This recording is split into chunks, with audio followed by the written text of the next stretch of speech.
It's a beautiful brand new day and I'm so excited to meet you, my wonderful family, once again in good health. Hello, I am Mami Ajwa, a proud Ghanaian trained midwife. Today's topic is very interesting and also important. I urge you to watch to the end so that you don't miss out any of the important details in it. Hit on the subscription button, the button does not bite, and kindly share, comment below, and also give the video a thumbs up. Thank you, and sit, relax, and watch to the end. Today's topic has to do with how to calculate menstrual cycle. This is a very crucial topic that needs the attention of everybody, especially women, and not just women alone, but men as well, because planning a family is the responsibility of all. Before I dive into the video proper, let me first clear this misconception. There are a lot of people who experiences menstruation twice in a month, and they are very worried about that, such that in the course of my practice, some of my clients also complain about that.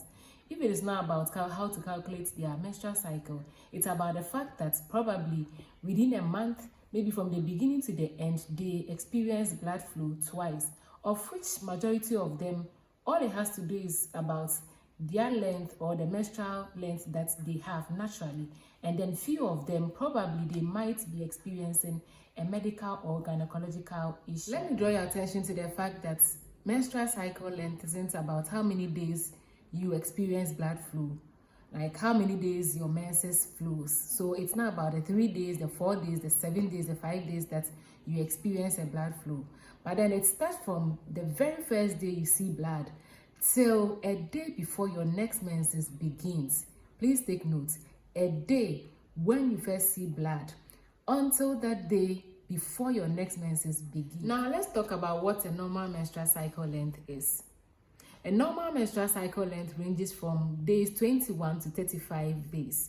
So if it happens that your menstrual cycle length ranges between 21 days to 35 days, it is said to be normal. However, if you experience this cycle below days 21 or 35 days, it is said to be abnormal, which I urge you to see a physician for further assessment and care. Let's also take note that there are certain factors that can influence the length of your menstrual cycle.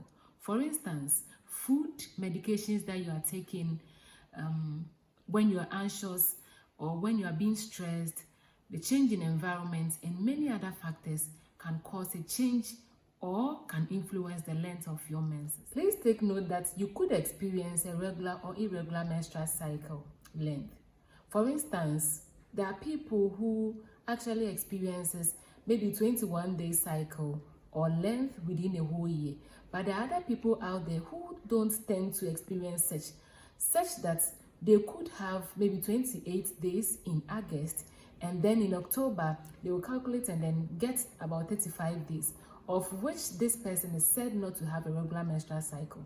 Even as I get into how to calculate using a calendar for you to get the topic well, please take note that if your menses or menstrual cycle doesn't fall within the regular menstrual length, this video wouldn't be a good fit for your case. Now let's begin our calculation using a calendar. I'm going to use the month of November for this calculation. Assuming this woman I'm talking about started seeing her menses on the 4th of November, that means that 4th becomes her first day of her menstrual cycle. So I'm going to number the numbers until a day before her next menses began.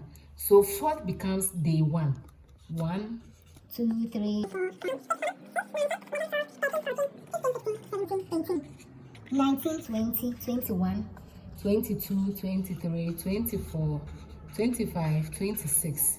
Let's assume that on the 30th of November, she started seeing her next blood flow. That means she ended, or her menstrual cycle for that month of November actually ended on 29th. And then after counting, we could see that she has 26 days menstrual cycle. We cannot use just a single month to do this calculation. So for instance, maybe her menstrual cycle in October was also 26, and this month, which is November, is also 26. Now just write in the comment section for me if you really understand what we are talking about. If it happens that her next menses began on 30th, which is day 1. When in December do you think she's likely to menstruate again? In a nutshell, if you really want to know the length of your cycle, I urge you to jot it down in a diary whenever or the first day that you see blood or you start to menstruate, or you can also plot it on a calendar, and by so doing you'll be able to know the regularities if you are regular or irregular, and then you'll be able to also plan your family very well. Please anticipate that in my next video I'm going to talk about fertile period and then safe or unsafe periods. This will help you to be able to know when to have sex in order to conceive and when not to, so that you'll be able to keep yourself safe. Until then, kindly subscribe to this video or channel. Please share with friends and comment. Give it a thumbs up, and see you in my next video. Bye bye.